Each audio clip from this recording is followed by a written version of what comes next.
दोस्तों सभी चाहते हैं स्ट्रॉन्ग और एस्थेटिक बाइसेप्स, वो भी ऐसे जो टी शर्ट के अंदर से ही पॉप अप आउट होकर दिखें।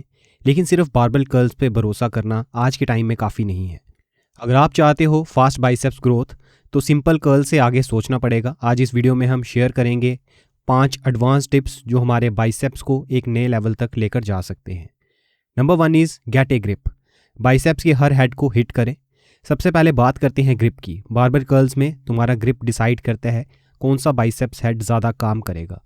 अगर तुम शोल्डर विड्थ ग्रिप पे लेते हो तो दोनों बाइसेप्स हेड इक्वल काम करते हैं, लेकिन जब ग्रिप वाइड होता है तो शॉर्ट या इनर हेड ज़्यादा एक्टिव होता है, और जब ग्रिप नैरो होता है तो लॉन्ग हेड पर ज़्यादा स्ट्रेस पड़ता है। तो हर वर्कआउट में ग्रिप को स्विच करते रहो। एक set close grip 8 inch gap के साथ, दूसरा सेट हिप विड्थ ग्रिप, तीसरा शोल्डर विड्थ और चौथा वाइड ग्रिप के साथ 6 इंच देन शोल्डर। ऐसी ग्रिप्स को यूज़ करो। इस तरह दोनों हेड्स इक्वली ग्रो करेंगे और बाइसेप्स ओवरऑल फुलर और स्ट्रॉन्गर लगेंगे। Number 2 sit down. Seated barbell curl से मसल ओवरलोड करो। अब बात करते हैं एक एडवांस टेक्निक की, सीटेड बाइसेप्स कर्ल्स। नॉर्मली जब हम स्टैंडिंग कर्ल्स करते हैं तो हमें full range of motion use करनी पड़ती है, लेकिन तुम्हें अपनी वीकेस्ट पोजीशन के हिसाब से वेट चूज़ करना पड़ता है। जब सीटेड कर्ल्स परफॉर्म करते हैं तो मूवमेंट के बॉटम हाफ को एलिमिनेट कर देते हैं, मतलब ज़्यादा वेट उठाना पॉसिबल होता है। रिसर्च के हिसाब से सीटेड कर्ल्स करते हुए तुम 20 से 30% ज़्यादा वेट उठा सकते हो। इससे बाइसेप्स ओवरलोड होता है और ग्रोथ स्पीड से बढ़ जाती है। एक और टिप की बात करें तो पहले 3 सेट सीटेड बारबेल कर्ल्स के लगाओ हैवी वेट के साथ, फिर 2 से 3 सेट स्टैंडिंग बारबेल कर्ल्स के लगाओ फुल रेंज ऑफ मोशन में। Number 3 stretch it out. Incline double curls से लॉन्ग हेड एक्टिवेट करो। इंक्लाइन डबल कर्ल्स एक ऐसी एक्सरसाइज है जो तुम्हारे बाइसेप्स के लॉन्ग हेड को पूरी तरह स्ट्रेच करती है।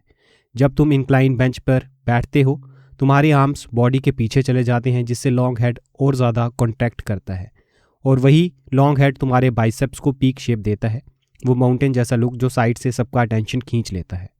इसीलिए इंक्लाइन बेंच को 40 डिग्री पर सेट करो, 10 रेप्स तक फेलियर तक जाओ, फिर बेंच एंकल 45 डिग्री पे बढ़ाओ और फिर फेलियर तक जाओ, और लास्ट में 60 डिग्री पे जाकर फाइनल फेलियर तक पुश करो।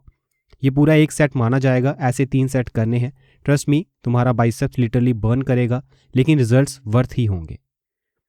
Number 4 go heavy on the hammer curls. Long head और फोर आर्म्स दोनों बनेंगे इसके साथ। हैमर कर्ल्स को लोग यूजुअली फिनिशर एक्सरसाइज समझते हैं, लेकिन अब रिसर्च कहता है कि ये लॉन्ग हेड के लिए सबसे इफेक्टिव मूव है। तो अगर तुम चाहते हो एक थिक और पावरफुल बाइसेप्स तो हैमर कर्ल्स को इग्नोर मत करो।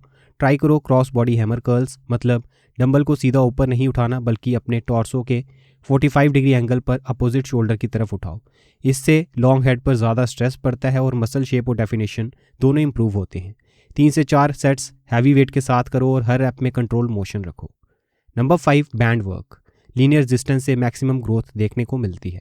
रेजिस्टेंस बैंड सिंपल लगते हैं, लेकिन उनका इफेक्ट गेम चेंजिंग हो सकता है। बैंड्स प्रोवाइड करते हैं लीनियर वेरिएबल रेजिस्टेंस। जैसे जैसे तुम बैंड्स के साथ कर्ल्स ऊपर ले जाते हो टेंशन बढ़ता जाता है। इसका मतलब हर रेंज ऑफ मोशन में बाइसेप्स अलग अलग तरह से चैलेंज होता है। बॉटम पोजीशन में बाइसेप्स पे टेंशन कम होती है, लेकिन टॉप पोजीशन में मैक्सिमम। इससे तुम्हारा बाइसेप्स फुल रेंज में स्ट्रांग होता है और नए मसल फाइबर्स एक्टिवेट होते हैं। वर्कआउट एंड में 3 सेट बैंड कर्ल्स के लगाओ, 10 से 15 रेपिटेशन तक मसल फेलियर तक जाओ। तुम्हें next day arms literally feel नहीं होंगे। That's the sign of real progress. तो दोस्तों ये थे 5 एडवांस टिप्स जो तुम्हारे बाइसेप्स को एक्सक्लूसिव ग्रोथ देंगे। कंसिस्टेंसी, प्रॉपर फॉर्म और स्मार्ट ट्रेनिंग, ये 3 चीज़ें मिलकर बनाती हैं वो बाइसेप्स जिसे हर जिम गोअर अचीव करना चाहता है। अगर वीडियो हेल्पफुल लगी हो तो इसे लाइक और शेयर ज़रूर करें और सब्सक्राइब करें चैनल को फॉर मोर फिटनेस कंटेंट।